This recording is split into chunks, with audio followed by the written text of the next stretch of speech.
The shop get like shot up or something? Nah, the shop didn't get shot up. The shop didn't get shot up. It was this dude. I don't know, but I got a stalker on my hand. Ooh. And so like it was this dude who just keep like texting me, but I don't take nothing serious from like Dalton anyway. So like when he was messaging me, telling me what he was gonna do, like I really didn't pay no mind. Do you know him? Yeah. Oh, We know him.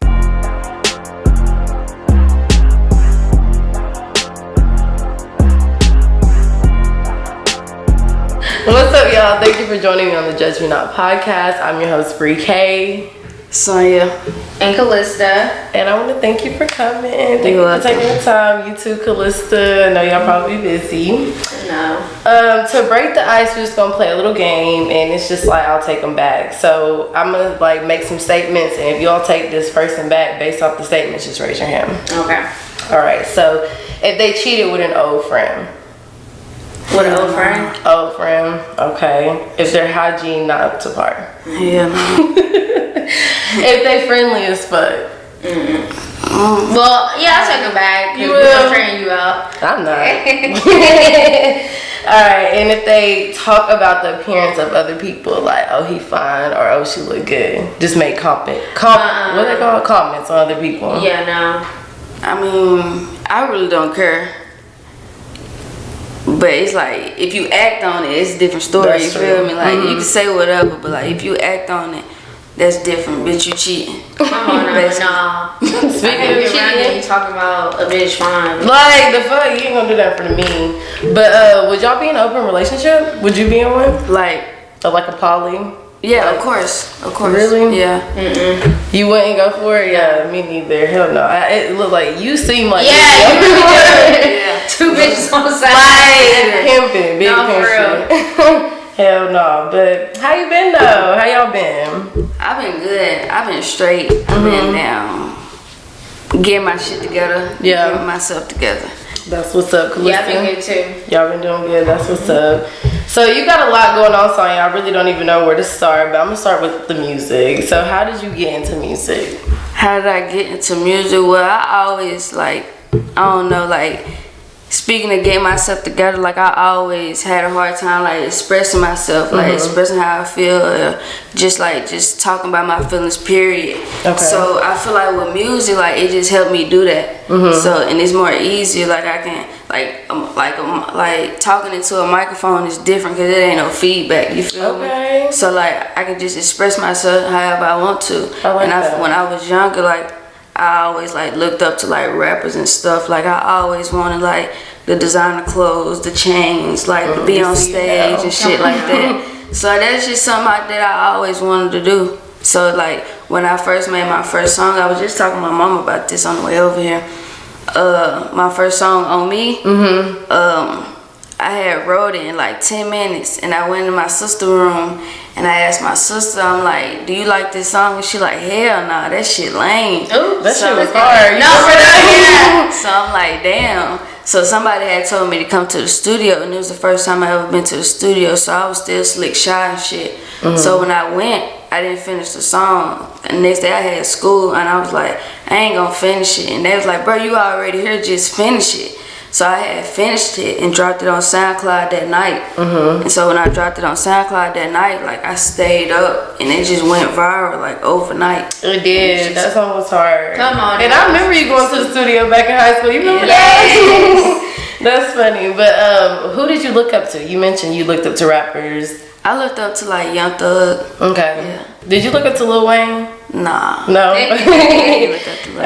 Okay. So when you knew you could sing though, did you always used to sing growing up? Cause you got a little voice too. Nah, I ain't know I could sing, but I don't know, just playing with the microphone, playing with music, period. Like you never know what you can do until you actually do it. Yeah. You feel me? So like it's like I don't know, recording songs is like so much shit you could do, like especially like when you learn how to like produce your own music, like I don't know, it's just so much you can do. So I don't know. I mean, I ain't know of no singer I can just pull and be like, hey, come sing this song for me. And plus I'm shy to even be in the studio with people, so it's just like I don't know if a singing part need to come, like that's something I'm gonna need to work on. So you just practice that shit. Okay then. Feel it. So in high school, like we mentioned, well, we didn't mention, but you was like bumping. Do you feel like you already reached your prime, or do you feel like that's still coming? Nah, I feel like it's still coming. Like I feel like, well, I feel like it's a reason for everything. So I feel like I was just telling my mom about this too. Like I used to question God, like why was I dealt the cards I was dealt, and I was like, maybe it's to make me be like a strong person as I am today. So in my music career, like I be writing music and stuff, and I feel like younger, like I didn't know what to do, as in music is just one part, like recording is just one part, and advertising yourself is a whole different part about music. That's the actual hard part. So I didn't know nothing about that. Only thing I could do was make music. That's it. That was the easy part. Yeah, the advertisement is where it gets you. So it's different. So now like I done learned a lot of stuff. So I feel like when I do drop this next album, like my head more clear, like I done got my stuff together, like everything gonna be different. So I feel like this next go around, like I don't know, I just got a feeling that shit is gonna be different. So you still making music though? Yeah. Okay, I was wondering that too. That's good to hear. Yes. So let's switch gears, get off the the music. You had a shop, right? Yeah. What was the name of it? Vintage World. Oh, and what did y'all sell? Clothes, right? Yeah, we sold like vintage clothes and like shoes and stuff. Y'all was expensive. I couldn't even walk. Yeah, it was.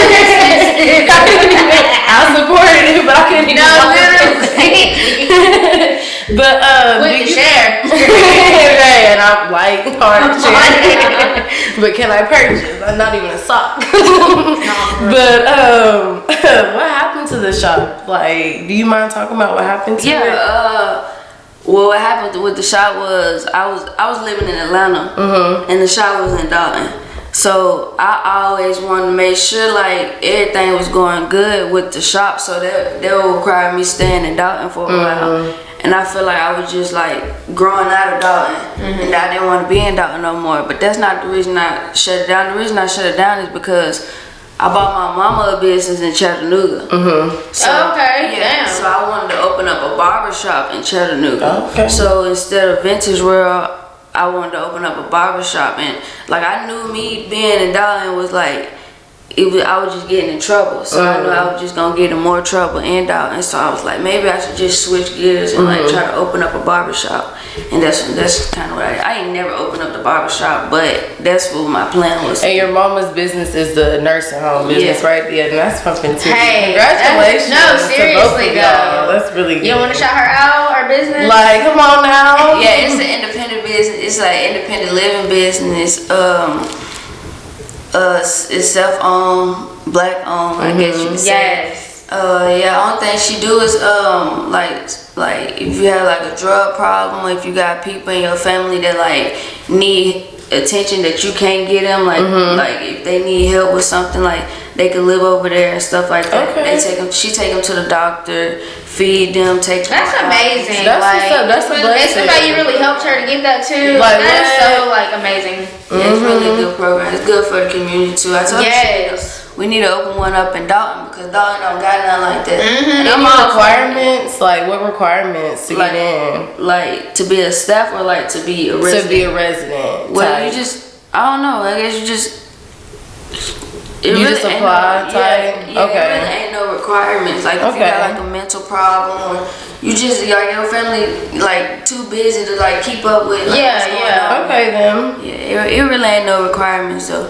That's But didn't like the shop get like shot up or something? Nah, the shop didn't get shot up.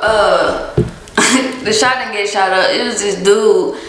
I don't know, but I got a stalker on my hand. Ooh. Yeah, so like it was this dude who just keep like texting me, but I don't take nothing serious from like Dalton anyway. So like when he was messaging me, telling me what he was gonna do, like I really didn't pay no mind. Do you know him? Yeah. Oh wow. We know him actually. What And the fuck? So one day I just pulled up to the shop, and he threw a brick in the door. He didn't steal nothing. He ain't touched nothing. That's some hating ass shit. Yeah, he just threw a brick in the door. And I hope not. But the good thing about that was we needed like we needed an upgrade on like the door, like we got it glass and stuff. At first it was like wooden and shit, like old timey. So when he did that, they gave me a chance to be able to upgrade that stuff. Oh, so that didn't close the shop down? No. Okay, then period. Yeah, I thought it closed down after that. Okay. Well, that's good. Yeah, that's what's up. All right, so this might be touchy to talk about, so it's okay if you don't want to talk about it, but I did want to ask you about growing up in the system and like, when did you go to the system to start with? Like, if you want to talk about it first. Yeah, it's cool. I went to DFACS when I was like 13 because I was just bad. So they just felt like my mom wasn't a fit mom to take control of me, and she was. I was just doing shit, just bad as hell. Doing shit. This is the time I was dating Blessing too, so I was just doing shit. And so they took me in DFACS custody. They ended up taking like me, my brothers and sisters. So that really like crushed my brother, well, my little sister especially, because she was still young. I was 13, so that means she had to be like 9 or something. So it really like broke her heart. So like we got placed with like a white family. And keep in mind, we ain't never lived with no white people, so it was different for us. And so like 2 weeks in, I think it was time for us to go to court. And I knew they wasn't gonna let me go home because I was the problem. But I was like, just let my brothers and sisters go home because they ain't doing that. And you feel me? So they ended up letting them go home. And like my mom had to work out like a case plan to get me back, and she ended up getting me back. And then something had happened like when she ended up getting me back within those like 6 months I was home, something had happened, and then I had got placed back into DFACS. And this time I was just acting bad in DFACS because I didn't want to be there. I feel like I wasn't supposed to be there, so I was just like, fuck it, like I'm gonna just do whatever I want to do until like my grandma said she was gonna adopt me. And then after she said that, like I had like a mean ass caseworker. She was just called me one day. My grandma said she was gonna adopt me. I started acting right because I'm like, I'm gonna act right now. Right. So then one day she just called and was like, I'm finna move you to a lockdown facility, and during these 2 weeks you gonna get put out. You can't go on no visits, can't make no phone calls. I'm like, damn, I ain't even do shit. So The lady said that? yeah, my caseworker said that. And so when she said that, one of the ladies at the group home, she was like, you haven't done nothing, like you been being good and shit. And so she helped me run away, and I ran away from the group home and went to Chattanooga, stayed with my granny for like the whole summer. And I was just chilling the whole summer, and then I had turned myself back in because I didn't want to be like no high school dropout or nothing like that. So I ended up turning myself back in, and they put me in another group home. Then eventually they let me go home. Okay. What was the experience like during you being in the group home? Like, well, I try to make the best of everywhere I go. Like, anywhere I go, I'm trying to make it fun. Right. And you have friends in there too? A little girlfriend? Yeah, you feel me? I just be doing shit just to make time pass. But like, I don't know, it's just different. Like, you're not at home with your people, and these people don't know you for real. So it's like, it was weird, but it's just like, what you gonna do? Like, you gotta be there. But damn, that's sad as hell. Yeah. Being away from your mama and your family. It is family. sad, because at the time, me and my mom, we wasn't even communicating. We wasn't talking. Wow. And my brothers and sisters weren't talking. So it's just like, I really just felt like alone at the time. So it wasn't nobody that came and visit me but my granny and my cousin Devin. And them the only two that used to come visit me. So it just used to be like, damn, I'm in this bitch by myself. Like, that's why I just learned to like At such a young age. Yeah, so at a young age, I just learned how to just like shut my emotions off. Like, just don't give a fuck about nothing no more. Yeah. And that really done like cause problems because as I grow up, like, and be in relationships, I don't show no emotion. And it could be a good thing, but it could also be a very bad thing because we could be arguing about something and I won't even care. Like, I'll be on some shit like, I don't care, go do what you want to do. Yeah. And that's not good to have, like, to be in a relationship. And I feel you. I was going to ask you how that affects you as a person today, but obviously you basically said how it do. But like you said before we put the camera on, like, it's something you working on, communication. So it's a growing thing. I think we have to go through shit just to learn how to deal with certain shit for like a certain period of time. But we're gonna take the pressure off of you. Go ahead and move to Calista. So I was gonna ask you, Calista, what type of mom would you say you are? You're a mama too, and congratulations, by the way. Thank you. I feel like I'm just like a boss ass one. No, but I do feel like I'm a really good mom. I think I'm You are. Yeah. But yeah, I'm not just saying that. Like, I'm a good, fun mom, you know. But yeah, I just try to be the best mom that I can be, though, for real. Right. Okay. So I feel like we talked about this a lot, but do you plan on sheltering your kids from the real, like alcohol? Absolutely not. Like, you gonna know what it is. Like, when we going out places, you know what it is. You know what I mean?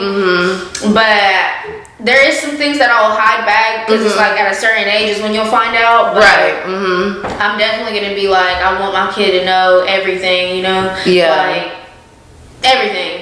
Don't be blind to the world like I was. Like, especially like my mom was so strict on like me not listening to no cuss words, no, you know, can't even watch Wizards where we play. That's crazy. Dead fucking ass. Disney Channel. Be so for real. Be so for real. She went to church one day and told me the same night I cannot watch that shit. That was my favorite show. No, I went to church one day and she switched it up. I swear.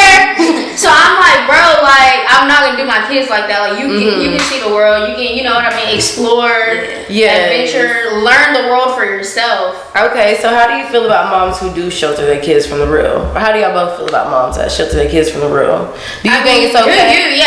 You do have like you raise your kid how you want to raise your kid, but also think about how they gonna like be at the end. You know what I mean? And then I feel like they judge moms that don't. Yeah, and I don't fuck with that. So the next question I wanted to ask you is like, how do you feel about being in nude around your child, especially like with you having a son? How do you feel like?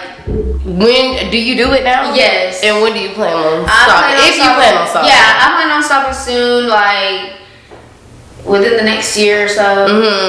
Cause he is starting to, you know, like try to, you know, tap on your little booty and grab on you. So like, boy, you cannot do that. Will it be the same with your daughter though, since it's like the same? I mean, since I'm already like gonna start putting like clothes on, you know, she ain't gonna see it. But yeah, I was definitely a new mom from the beginning. You was a new mom? I'm screaming. I don't know. I feel like baby.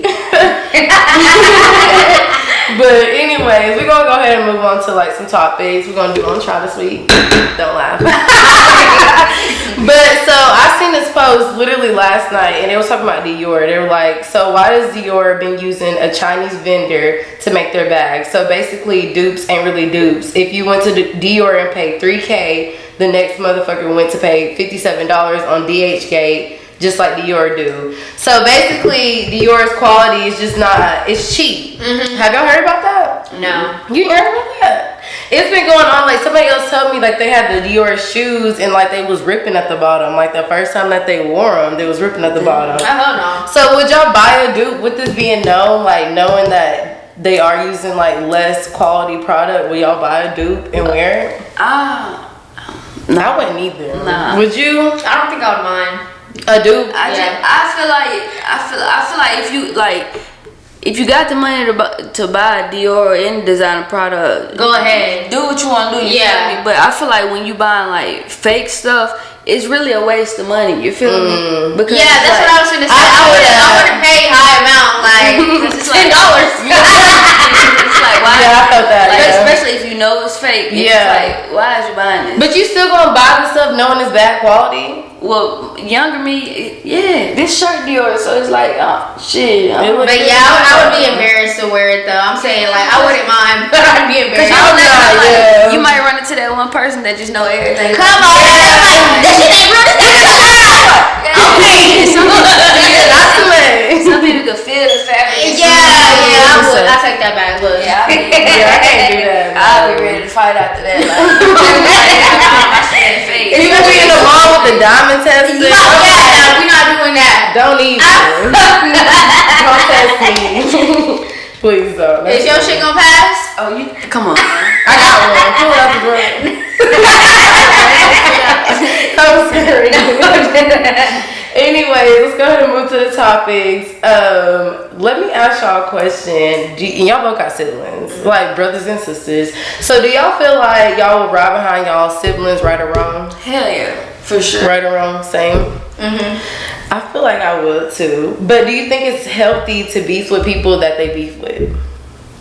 I don't know. I feel like family's all you got, and we only got each other, so I don't give a damn if my brother and sister was damn arguing with the president. We just gonna be arguing with them. You feel me? I don't give a damn if she wrong or right, but I'm gonna let her know if she wrong. Not in public though. I'm gonna pull her to the side. Yeah, let her know. Come on now. You did like that fucking ass. But you my sister, I'm gonna step aside. You know you was there. What about you, Calista? Like, do you think it's healthy to beef with your sister or brother's ops? I mean, I don't know. I don't think I can really answer that because they're just so much older than me. So like, we've never had no problem. We've never ran into nothing like that. I've always been like right behind, right behind whatever. And my siblings, y'all know my siblings. They shy as hell. Yeah, they don't got nothing. They don't got no beef with nobody. Like, so it's like. There's just not like there's nothing in there for me. You know, I don't know how to explain it. I feel you. Okay, so I'm gonna ask you this question in two different ways. So I'm gonna ask you first. You've been in a relationship, so let me just ask you. Whenever you get with a girl, do you feel like you have to ask them to be your girlfriend to establish that, or is it just like a known fact? I feel like it's just a known fact. Like, what the hell? Wait, I don't ask. Like, I hope not. I don't ask. You don't ask? Nah. I don't know. I kind of feel like that's corny. What? Like, you don't ask? ask? My girlfriend, like what? That shit corny. Like we go together. So you just when do you assume we go together? Like when does it just be all right? We go together, right? Like if we texting all the time, okay, that's different. But when it come to like chilling every single day, we go together. You might as well get your shit and move in. No, I still gotta know. You gotta make this known. This ain't be outside until you say. And as soon as we get in a situation, don't be mad. Don't be confused. Do not. I never got asked. Hell nah, y'all tripping. No, you're tripping. Yeah, for sure. What about you? Do you think a nigga got asked? You did say that. Nigga gotta let me know. Like what? Like I said, do not be hurt in that situation. But it's kind of like don't be embarrassed. Still ain't gotta be explained. Like you know we do gotta be explained. You know we chilling every single day. Like, but still. It's more than just chilling. Like, you chilling, but what's on that phone, baby? Like, you probably texting hell of the day. And that's how you gonna feel like, oh, I never made it official. Exactly. That's the excuse. We never made it official, so I can do what I can. Come on now. Like, no. Yeah. You're gonna have to ask me, Bookie. And then, like, if you care about me, you should want to ask me. You know what I mean? Just make me feel special. Type shit. I feel it. Yeah. Okay, so what you do in music especially, I want to ask you this. Where do you draw the line between constructive criticism and hating? I take constructive criticism. I feel like that's two different things. Hating just like somebody coming up to me and be like, nigga, you ass, like, that shit lame. Like, it's gonna sound biased because it's me. Like, I'm gonna be like, nigga, I know my shit hard. Like, you just hating. You feel me? Like, so I don't know. Like, I don't know if somebody saying it in a way like helping me with my music, trying to get me to better my music is different. But it's also like your tone on how you come on now. Yeah. Don't just come up to me like, you need to be doing this or you need to be, hold on, nigga, I ain't need to be doing shit. Like, it's my shit. Like, I'm putting my shit out how I want to. Like, but I can take, I can take it. I feel like that's what made me a better musician. Yeah, okay. What do you think? Where do you draw the line between hating and constructive criticism? Same. I just feel like, okay, let me just give y'all an example. What if you got somebody like constantly in your ear telling you like, oh, you're doing this wrong, you need to change this, you need to change this. Like, at some point I feel like it's hating from the same person, multiple, on the same occasion, you feel me? Especially if you're not in the field that I'm in the field in. For example, like, if you're not making music, how can you tell me like what's wrong? Or what I need to do? Like, you cannot do that. Don't get me wrong, I'm open to constructive criticism too, especially with my podcast. Like, let me know something don't sound right or something don't look right or something, you know what I mean? But don't constantly just be telling me something. Be for real. Especially if it's never no positive with it. Like it's always this and this and this. No, I feel like it'd be turning to hate. I don't know. And I don't know, the type of person I am, I know it's bad. I know I need to like consider it, but I just be whatever I think. So it's like, y'all don't care. Thank you. But I don't care. So the last one is just like motivational. It's called Sisters Healing Sisters, but we sisters though. Yeah. Okay, anyway, so the quote I have is stop worrying about things you can't control And I have a little message for myself. Like, I found myself getting mad about things out of my control until I learned either you can fix the problem or it's out of your control. You know what I mean? So it's either fix the problem or give it to God and like just let it go down to like a little spill. You know what I mean? Like, I just get so irritated when I'm like, me too though. I'm in a rush or something and I spill something, I get mad, but it's like, you gotta calm it. Like, that shit will piss me off the rest of my day. No, seriously. But you just really have to like stop worrying about things that you cannot control, you know. I just wanted to leave that with y'all, the viewers. But y'all got any comments or anything off of that? I feel like being angry or being mad is a secondary emotion. So let's just say, what do you mean? Like, I'm gonna give you an example. This week, I had somebody, I was talking with my friend, and I called her a pussy bitch, and some girl on the other side of the room thought I was talking to her. So how she said it to me, like, we was in a classroom setting, and she was like, who you talking to, like, and what you say? So I felt embarrassed at first, you feel me? So embarrassment was my first emotion. Okay. So since I felt embarrassed, that made you got mad. Okay. Yeah, So that makes sense. So anger is a secondary emotion, and the reason it got me mad, because I feel like you trying to play me in front of everybody. Come on now. Like, I won't speak. Like, I won't say what I said. And I'm telling myself like I'm trying to change as a person, so I didn't say nothing right then, and that made me even more mad, because it's like, now this bitch don't think she got over. Yeah. That you can just play. Come on now. You feel me? So I feel like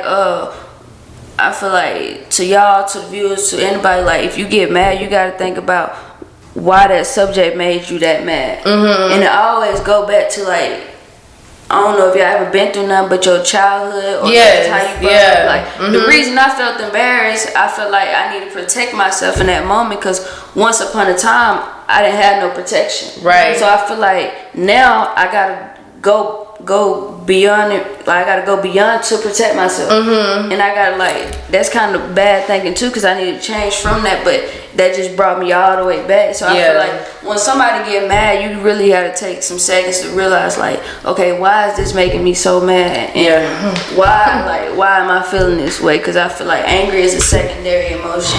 Yeah, I need to work on that. We need to have a conversation about anger, because that's something I'm dealing with so bad. Like, I don't know how to control my anger. I control my sadness, anything else, but anger, like, it's just, Brie be once mad. it hit me, I be mad too though. Once it hit me, angry. it's over with. Every day I was like, just something to piss me the fuck off. Like, it just makes you snap. Like, as soon as I get mad, Seriously, why are y'all letting stuff get y'all? I don't know. It's It be like, the littlest yeah, shit. it's like you, like, come on. No, I can't control it's just that. an irritation. I can't control that emotion. I'm struggling with. I don't think it's more me being angry. I would just be irritated. Like, why that just happened? But yeah, it be every day though. I usually need to work on that for real. See, it don't be an everyday thing, but it's just like when something do piss me off, I can't control how I react. Like, my reaction is bad, terrible, in jail type shit. I used to be like that. The littlest shit used to just take me to 100 so quick, but I don't know. I feel like I'm at peace with myself now. So like, it ain't too much that can make me mad or too much that can make me sad. Either like, if it ain't got nothing to do with like my brothers, sisters, or my mom and them. Like, I don't get mad or sad. Like, if you disrespect me, that's a different thing. But I also need to work on that, because you're gonna go into the real world and people gonna disrespect you. Yeah. See, so that's something with me. But I get mad with disrespect. Definitely disrespect. But like, I don't get mad at like real problems. It literally be like spills and stuff. Yeah. It never be like real problems. That's true. You don't. Like, you know how to handle somebody talking to you. Like, I really do. But a spill will piss you off. That's crazy. No, me angry. I'll clean up a spill. If somebody talking to me crazy, like, bitch, who the fuck are you talking to? Yeah. Maybe it's childhood trauma though. Like, But I had to work on that too. Well, I'm still working on that, because I don't know, you just disrespect. I don't care how much a person say they change. When it comes to disrespect, it's just like, I don't know, you just can't let nobody. You can't. You gonna come correct. But it's something you gotta work on, because you get that mad. you right. You gonna end up in jail. That's where I'm taking it to. You feel me? That's where you gonna have to be in jail. Yeah. You feel me? About my respect, I'm not just gonna sit here and let you play with me. I'm not. Especially not in front of everybody. Or not even in a gathering. Like, you're not gonna do that. Yeah, so like it's one-on-one. You're not gonna disrespect me one-on-one. So like I told the girl I'm like, it's two ways you could have handled that. If you thought I was talking to you, you could have pulled me to the side and asked me, was I talking to you? Which I wasn't. So like what? And then it's how you say shit. Don't ever raise your tone at me like that. Hey. Wrong as fuck. You feel me? Like I said, when you speaking in a tone like that, it sounds aggressive. Like you got kids, you talk to your kids like that. I'm not talking like that. Right. So right. So I tried to say like the best way I could, but like I was already mad, you feel me? So I didn't help. I was cussing. And I even, like, when I wrote my journal that night, I was even mad at myself for even letting myself even get that mad. You feel me? Because it was something so small. But it was like, I felt embarrassed at the moment. Yeah. I think that's what it be for me. I be embarrassed. Yeah. I think embarrassment pisses me off. Yeah. You right. When you're right, you're right. I might need to hear that. Okay then, but I do thank you for coming, Sonia and Calista. It was a good conversation. I'm sad it's over. But thank y'all for watching Judge Me Not Podcast. Peace. There's only one thing a bitch can take from me, and that's notes, bitch.